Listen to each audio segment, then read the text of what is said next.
মধ্যে। মাইলস্টোন স্কুলের জনসংযোগ কর্মকর্তা শাহ বুলবুল বলেন, বিমানটি একেবারে একাডেমিক ভবনের গেটেই পড়েছে। ভেতরে তখন ক্লাস চলছিল। একের পর এক আহত শিক্ষার্থীদের বের করে আনা হচ্ছে।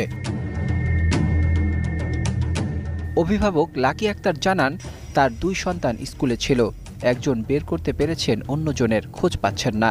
ফেরদৌসী বেগম নামের আরেকজন অভিভাবকও একই উদ্বেগ জানিয়ে বলেন, তার মেয়ে এখনও ভবনের ভিতরে আটকা আছে।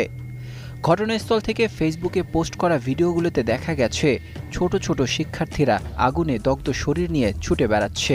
এক প্রত্যক্ষদর্শী লিখেছেন, ছোট বাচ্চাগুলো পোড়া শরীর নিয়ে হেঁটে বের হচ্ছে, এটা সহ্য করার মতো না। এ ঘটনাকে কেন্দ্র করে রাজধানীবাসীর মধ্যে ব্যাপক উদ্বেগ তৈরি হয়েছে।